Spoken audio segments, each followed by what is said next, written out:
Emily and Danny, and we've been traveling from the Arctic Ocean in Alaska all the way down here to Argentina. We're making our way down to the end of the Pan American Highway, USHUAIA. What broke this week? We are up on a lift. Things seem to be going well. What's that? There's somebody. Are we in the sky? Are we in the sky, girly? Huh? We are changing the whole control arm on the left side, even though it's just a bad bushing. That was a big mistake because it would have been a lot cheaper and less taxes just to get the bushing. And we're also getting the right CV half shaft changed because the boot is bad. Okay, here we go with the test drive. CV half shaft, you want to try turning the wheel really far and making it turn. Zero noise, zero noise. That was fast. See if we have the clack still. Oh, okay, that's a good point. Emily has a good point here. I just so hope this clack is gone. No, still there. And all of that suspension work was only $48 worth of labor. With the parts and the taxes that we had to put on there, it was pretty expensive, but the labor was pretty inexpensive, so that's kind of a cool thing about Argentina. Now that we're leaving Calafate, where are we heading? We're going to Chile. Woo, woo, woo. 10 more driving hours until Ushuaia, the end of the Pan American Highway. To get into Chile, we had to do pet paperwork today. We went to a veterinarian and she filled out some health certificates for the buddies. After the first vet being a complete dud. That guy, yeah. We were like, can you give Graham a rabies shot because his rabies shot is going to be expiring in about 2 weeks. We told him you can't put that rabies shot on the form though because you have to have a rabies shot done 30 days before. But Graham's isn't expiring yet. But in 30 days, we're going to be in Argentina trying to get back into Chile. So right now, we have to do that in order for the paper to work out. And he was just like so confused. And he thought we were asking him to do something illegal. And we were like, no, just give the cat a shot. And he says, oh, well, why don't you just do the rabies vaccine in Chile? And we said, okay, goodbye. Finding this other woman was so great. She was super smart and just really available to help. We put her on my overlander because she was so awesome. With the rabies shot, they also had to get the anti-parasite pill and some anti-flea medicine on their backs, and also the health certificate, and that ended up being $50 for the both of them. So it's not a cheap process. These health certificates should be good for 10 days. So we should be able to go into Chile, hang out for a couple days, and then back into Argentina. After the pets went through that, we made sure to give them a treat, and we even got some tacos and we gave some to some Rita. They were so good today, the vet. Usually vet will ask me for help, like, can you hold the cat or the dog? Or she didn't even ask if the cat or the dog bites. She was just like, opened their mouth and put a pill in, and that was it. It was so, like, she just is very experienced, very brave, really good vet. She also contacted the SENASA person for us. Of course, I talked to him before, and he said that the papers that we got in Chile are still good. So hopefully that's true. Where are we going in Chile? We're going to one of the most famous national parks in South America, Torres del Paine. Apparently there was even a Obama voice documentary recently about it on Netflix. Yeah, even Obama loves it. We're so excited to go to this national park. It's gonna be amazing. And we can't wait to bring you guys along for this adventure we're about to start over here. But first, let's cross the border. Good morning. Today we are heading to the Chile border. We hope we have all of the papers required, but we'll see what happens. It's really the pet papers that we think we have. If the papers don't work out, we'll have to go to a city we haven't been to that's 3 hours away. We got 2 more miles to the border. Everybody behind us just turned another way.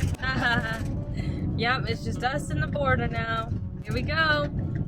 So here we just have to cancel the car's paperwork and our passport stamps. That is the first couple steps done on the Argentina side. We got our passports looked at. They do it electronically these days. They're not stamping it here, which is nice because I don't have many spots left. And then we got the car's paperwork canceled. Now we'll continue on the Chile side. We're only gonna have to do this 4 times to get down there and back. Graham was just here staring at himself in the mirror. I guess he's doing a little bit of a meditation this morning. Grammy, you look good, buddy. Dog here. If you didn't know, dog is here. Dog is here. Graham's so funny. Goodbye, Argentina.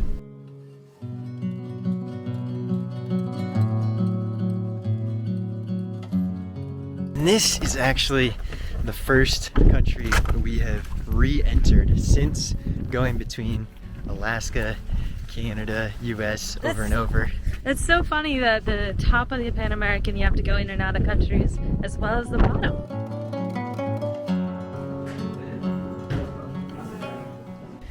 Hola. Okay, so Emily has the papers over there.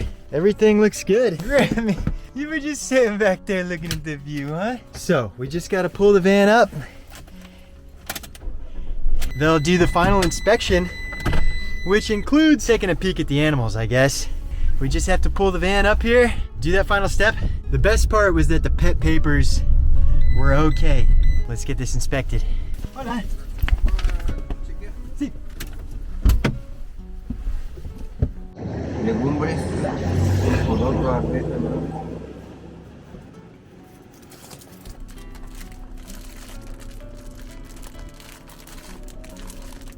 ¿Te lo compraste en Argentina? Oh, no sé. Ah, entonces también Esto no. eso. Oh, ok. Los granos de consumo no lo puedes ingresar a Chile. Oh, granos. Granos.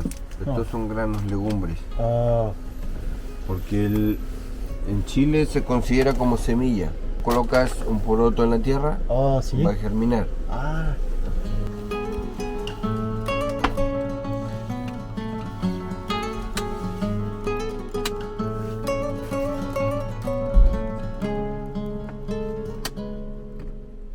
He took all of our porotos and pochoclo. That's our beans and our popcorn. all of our beans and popcorn. Because he said they considered a seed. If you put it in the ground, he said you would grow a bean plant. He sure didn't even look at the dog. No, or the cat. Or the cat. Oh, Emily, I like how you got her. You got her kind of tied up, sort of. Oh yeah. That's nice. I was a little worried about the cat because the door was open the whole time, but I kept an eye on him. He's the best cat ever. Honestly, I think this is the first agent that has ever looked in the fridge. So we should probably get out of Dodge. Let's get out of here. Get to the scenery.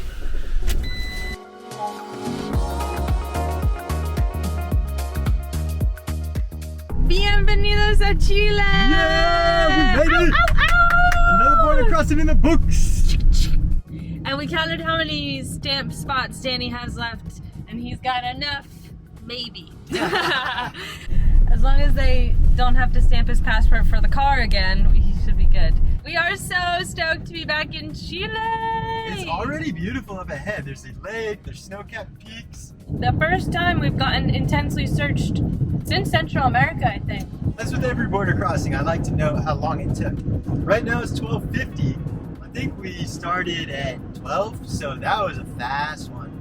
Man, I want to inform all of these poor pet owners that don't know about the Sanasa paper. I think we're the only people out of the travelers we know with pets that did it this way, because everybody's redoing the full paperwork every time, which kind of is a really slow process. You kind of have to wait a day on this agency to do it. The first paper says it's only good for 10 days, but that's the health certificate.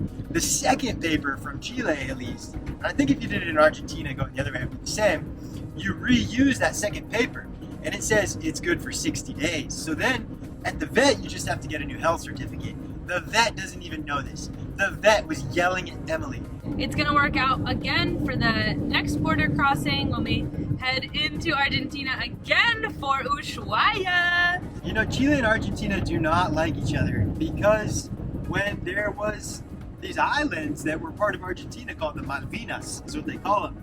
And you still see signs all around Argentina saying the Malvinas are ours now and forever.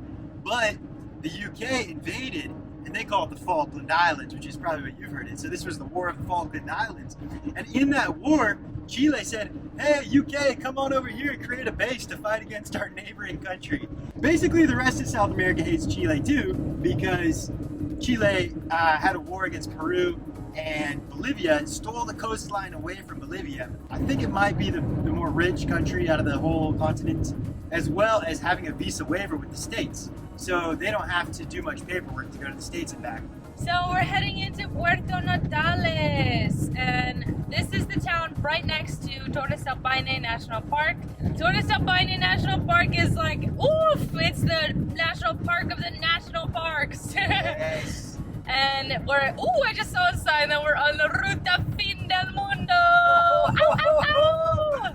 I don't even think we ever expected to be here. This is insane. I have already found a guarderia or doggy daycare for Sombrita because National Park, they don't allow dogs. I understand because there are pumas, guanacos. I'm glad that Sombrita won't be around to possibly scare the wildlife or get hurt by a puma. So I found this great guarderia we're gonna drop her off at, and then we're going to be heading into the national park together. Instead of having to go figure out how to register our phones, where we want to get the SIMs and all this, I can just do it from bed because we already have SIM cards. We already have our phones registered in Chile. We just came back in. So yeah, it's nice. We got our phones working right out front of the skate park.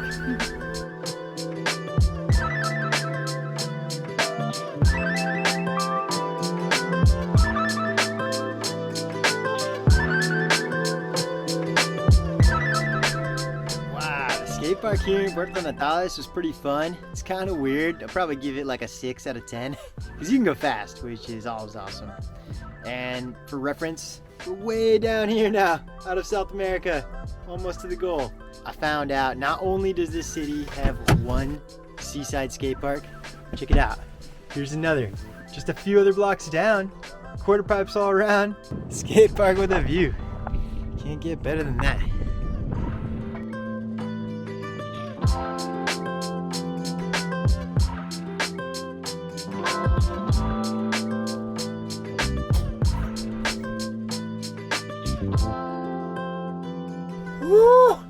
Whenever I see something like this where you can jump out of it, jump over it, I take it as a personal challenge to jump the thing. So let's see if we got this. It's kind of scary. It's really windy, so going with the wind is definitely the way to do it. But yeah, who knows, I might eat it. Might try to 180 it if it goes well. Let's check it out.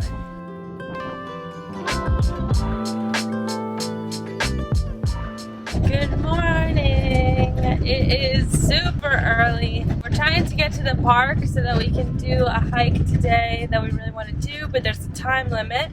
We asked the dog sitter if we could drop off Sombrita crazy early, and he was super nice about it, so we have dropped off the puppy. I miss her so much already. Oof. It's a house, so she's probably going to be more comfortable than ever in a kennel or anything like that. I'm happy with the place that we found for her this time.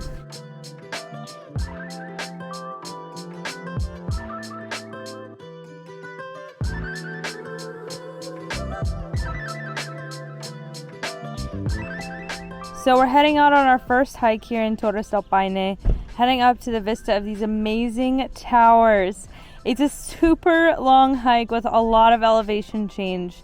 And this is the first part of the W trek we hope to accomplish.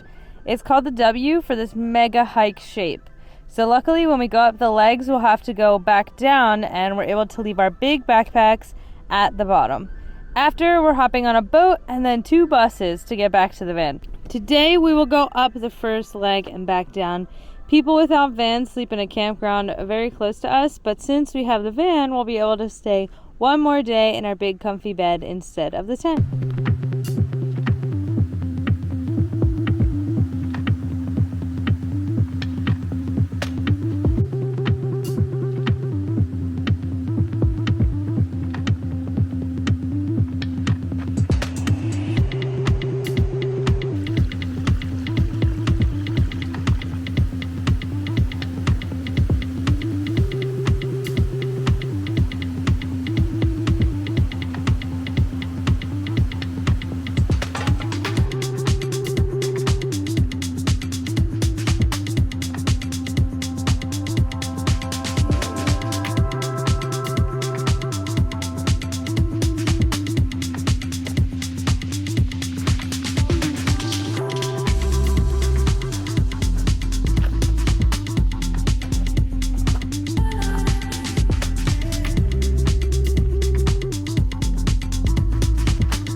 Dang, that's the epic Torres del Paine right behind us there.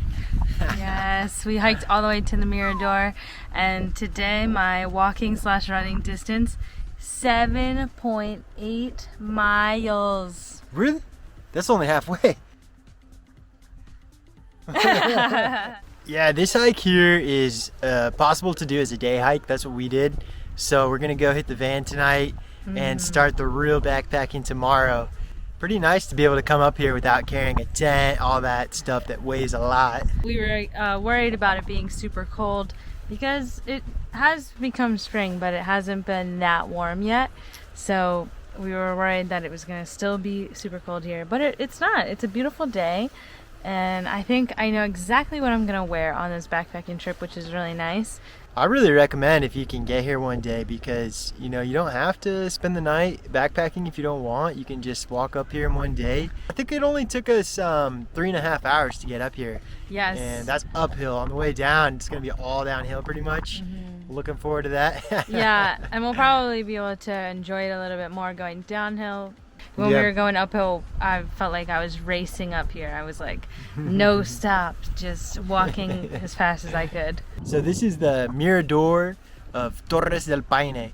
So that's the namesake of the park right behind us. And it translates to be Towers of the Blue Range. Kind of the native word for these mountains was the Blue Range, Paine. Incredible view. And we're really lucky on the weather, nice and warm up here. Yeah, it's too bad we have to leave the dog. You know, this would be really fun to be able to bring her. She would love it. But this is probably one of the most crowded trails, so I don't think the cat would enjoy it for sure. No. Just good to be up here, guys. Glad to bring you with us.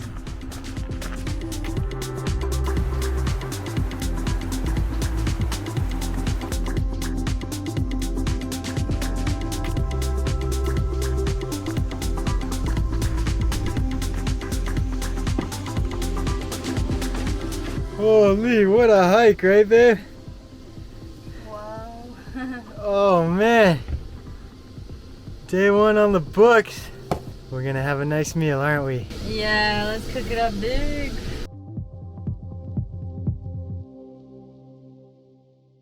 Morning, guys. So, we're all packed up, and this will be the last time we see the van for a night.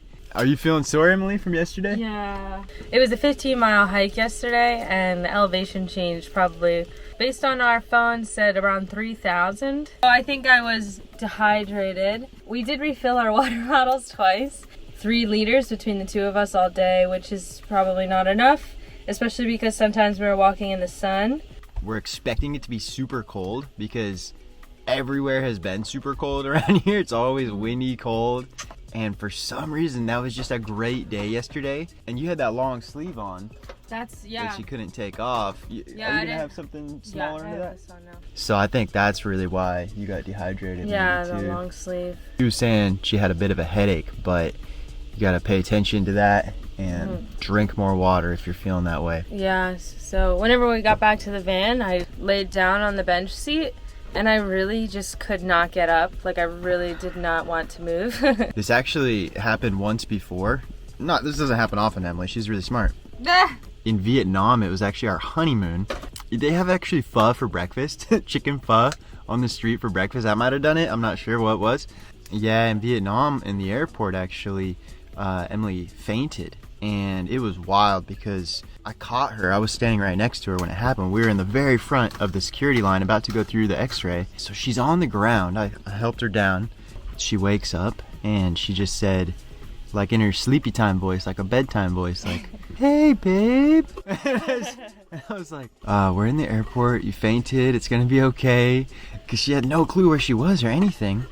It's a testament to the security there. They just said, "Oh, just come sit here at the front of the line and see if she feels better in a minute." It was the middle of the night in the States, you know, so we were lucky that her mom answered, a nurse, and she said, "Look, what it is dehydration, and she needs to drink so-and-so amount, get a Powerade." So last night we just said, "Hey, Emily, this must be dehydration," and definitely double down on the liquids, which was like hell getting her to drink. The thing about dehydration is your stomach all of a sudden feels so full. If you drink too much too fast, then you are going to throw up the water you're trying to absorb. Every 5 minutes you can only take a little sip because, or you're, you know, it's too full. It's too much for your stomach. So I had to tell her, sip a little more, but you look like you're doing well this morning, huh? Yeah, I feel good. And she had a rehydration pack, and she's been drinking a lot of liquids. We're gonna keep an eye on that, and just go check out some epic views to show you guys. This is one of the parts of the world that is top notch. We just got this scale to weigh the propane tank, and I was like, that'll be pretty interesting how heavy the bags are whenever we go backpacking. 22.7 pounds. 22.7. That's pretty good packing, I think. Yeah. Danny likes to pack a bunch of rocks in his backpack, so... Well, this is really to determine if I should pack 4 beers, because I know they're going to cost $7 each over there. 27 pounds. Isn't that what yours is? Mine is 22. Oh, so pretty much the same. Oh, we killed it this time. Yes. We packed really, really well. Yes. I mean, when you don't have a dog sleeping bag and a bunch of beans that are sitting in water, I guess it's a little bit easier. So I think I should take 2 more beers.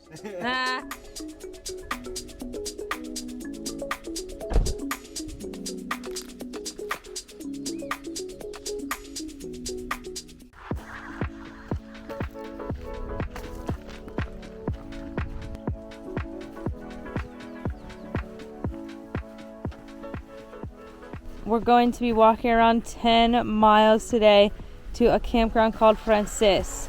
I'm a little sore from yesterday, but I feel better than I thought I would, so I'm excited for the views.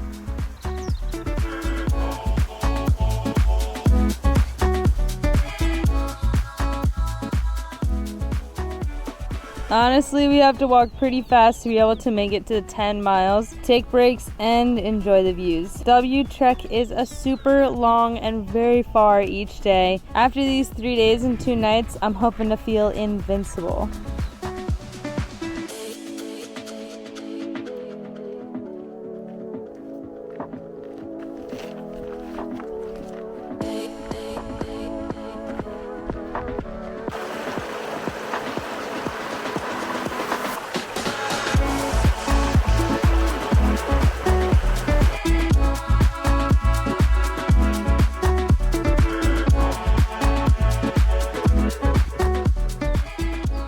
Love that sound. The stream just bubbling along. Stopped here, get some water, take a little rinse, and there's a nice view right there. This hike has been one of the easiest mentally we've ever done. Well, I filled up my water, used a little stream to fill up this kind of dirty water bag, and squeezed it through with our squeeze filtration. Just got another one for the van that just hooks up to a faucet, which is good for, you know, emergency boil notices or backpacking or RV camping if you're unsure about the water.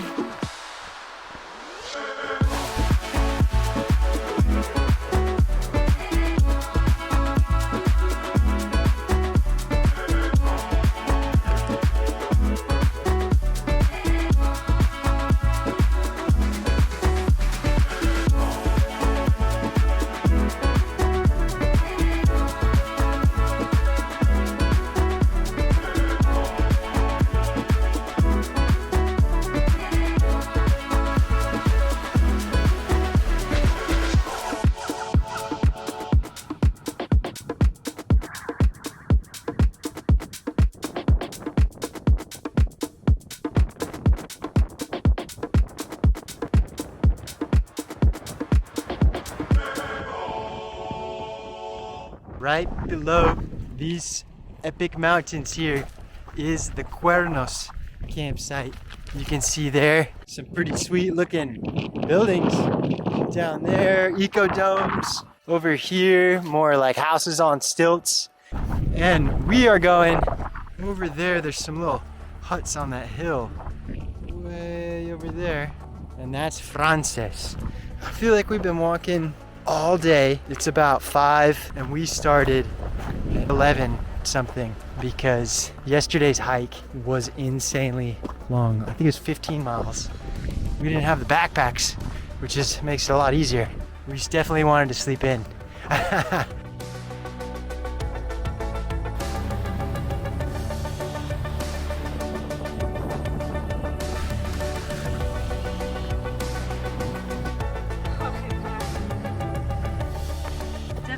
hardest part of the day. Looks like this is the top at least. Wow. I think we just have a little down up and then we're gonna find our home for the night. But I gotta stop. This is too epic little view here. You see, we have walked all along this lake, Lake Nord, all day. And here we get to finally enjoy the view of the ending. Tomorrow we'll be going up into this epic glaciated valley. Look at that. It must just be glaciers all the way back. How long did we walk today, you think? I think we started at like 11:30. Wow, and it's like 6, which is less than yesterday, right? Yesterday we started at 9:30 a.m. Ready to go find home? Let's go find it and put up a tent. So Frances is a paid campsite owned by a private company. All the travelers have to reserve campsites here in Torres del Paine, which does help with overcrowding and keeping the nature wild. It's $25 a person if you carry tent, food, and sleeping bags. If you prefer not to do that, the employees will set you up with your tent, sleeping bag, and give you dinner, but it can cost upwards of $100 a day. These campsites are not easy to reserve either. Booking at least a month in advance is required, and even earlier for busy season. Today's mission, head up that epic valley there. It's a bit interesting logistically. Most of these, you can drop your bag somewhere and not have to carry it up. We're gonna be able to leave our bag up here in a sec. We're freshly showered from that campsite, had a nice cooking area. We met some people. Head up this beautiful, beautiful valley. Excited to show you guys. Oh my gosh, we just found out this part of the hike is so dry because it's at risk for wildfires. And in the beginning, our bags are so light because we plan to rehydrate all of our food with boiling water that we would make on the trail. But now we can't, so we'll have to wait for the right place to make lunch to stay safe.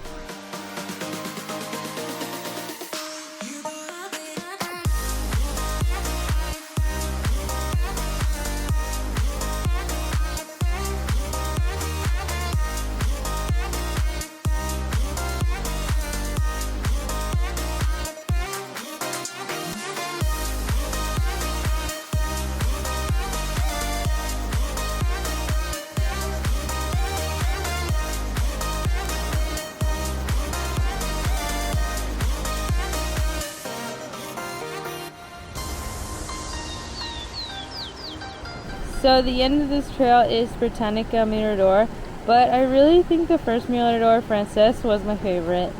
Glaciers are just so impressive to me. On the trail again, we found out something interesting. We were just talking to one of the guarda parques, or a park ranger. He told us that they're on strike right now, but if they don't get what they want, they're going to close down parts of each hike. The most popular hike, which is the Mirador de los Torres del Paine. Pretty crazy that we're here for that. The sign said that they're only paid $430 a month. And just so you guys know, for us to get into the park, each one of us has to pay $35. And to spend the night at one of these campgrounds, which are privately owned, we have to pay between $15 and $25 a night. This is a park that's raking in cash and has trails that are very well maintained. I think that the park rangers are doing a great job. I think that he should be compensated for his time.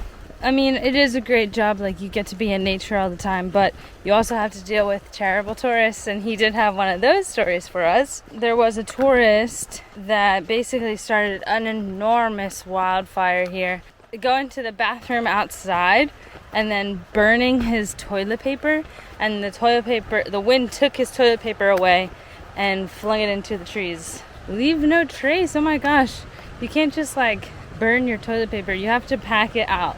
You have to pack out everything. You're not supposed to burn any trash.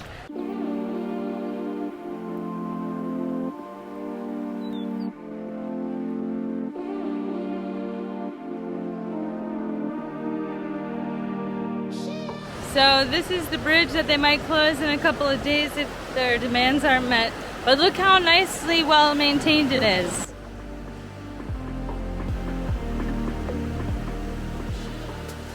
There'd be no other way around.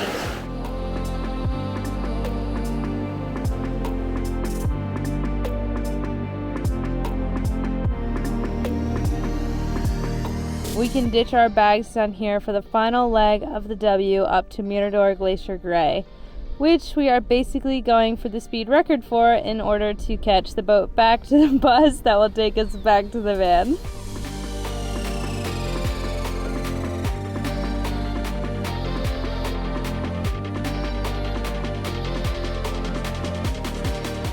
We made it to the boat with time to spare, and we made a new friend, Marcos, the ranger we chatted with in Frances Valley. He was on the same boat back as us, so we hiked over to a waterfall while we waited for the bus together and picked him up later for some beer and pizza.